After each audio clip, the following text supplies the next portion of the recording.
Thank you, Mr. Chairman, Ranking Member Isaacson, Senator Inhofe, and members of the subcommittee for the opportunity to testify today in support of the Economic Development Administration. My name is Larry Tolman. I'm the mayor of Elgin, a small community in southwest Oklahoma located north of the Fort Sill community. I'm the immediate past president of the Oklahoma Municipal League.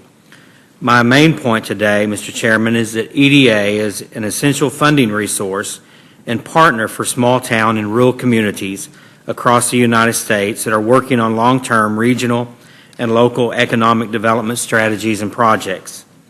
Without the gap financing and seed capital for infrastructure projects, our economic development blueprints would never get off the drawing board. We've truly benefited from the great staff at EDA, especially with the Austin Regional Office and their Regional Director, Pedro Garza.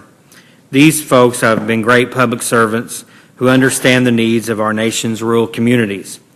In addition to its valued project funding, EDA provides vital matching funds for a nation of economic development districts such as the Association of South Central Oklahoma Governments in my region, known as ASCOG. These multi-county organizations provide our small communities with much needed staff support and economic development know-how. I want to use just a couple of minutes to give you a first-hand story of how EDA helps small communities like Elgin, Oklahoma.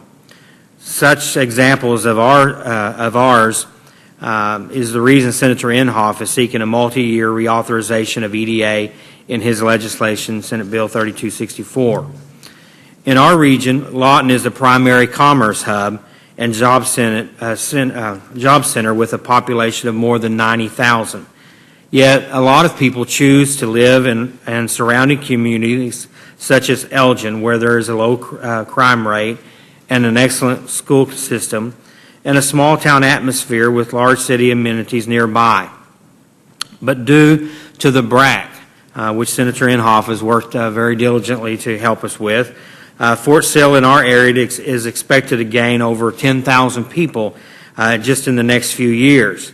But as a result, Elgin is also planning to see a large surge in its population, and this presents both great opportunities as well as challenges from a local government perspective.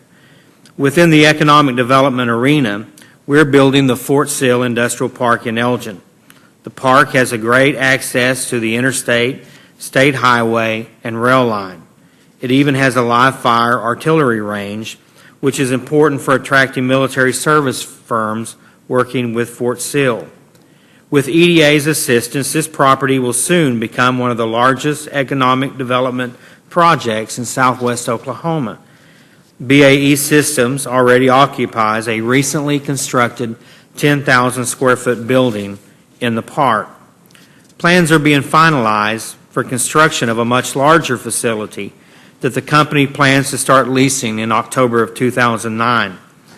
The building and facilities are expected to cost in excess of $21 million, and BAE Systems plans to invest another $9 million in specialized equipment. Within the first 36 months of operation, the firm plans to employ at least 41 people with an estimated payroll of $1.7 million. They will continue to hire incrementally until they reach their production capacity with a total workforce of 150 to 200 people. Now, these numbers may not raise eyebrows in large metropolitan areas, but for a rural community of 1,210 people, that's a significant development. Without EDA's public works and planning funding, Elgin couldn't even consider shouldering the cost of this kind of project by itself. We also couldn't implement a project like the Fort Sill Industrial Park without the technical, organizational support provided by ASCOG and their help of people like Blaine Smith and Ronnie Ward. As with any project, planning is the key to any successful endeavor, but it also takes experts to implement the plan. Elgin lacks sufficient revenues to hire a full-time city manager, maintain an adequate staff responsible for grant activities, and to hire a project manager for the development of an industrial park. EDA and its local planning partners are critical to small metropolitan and rural America. We must continue to invest more resources in these important institutions.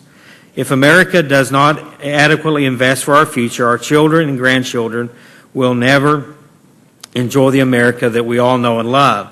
Jobs and trades continue to leave for foreign markets at alarming rates. Communities such as Elgin are proving that with the proper strategic planning, local leadership, intergovernmental partnerships, and community infrastructure improvements, we can compete on the global stage. I urge this committee and the Congress to fully fund the U.S. Economic Development Administration and adopt a 5-year reauthorization bill to provide the stability and policy direction needed for EDA. Thank you again, Mr. Chairman, Senator Inhofe, and members of this committee for the opportunity to testify, and I would welcome any questions.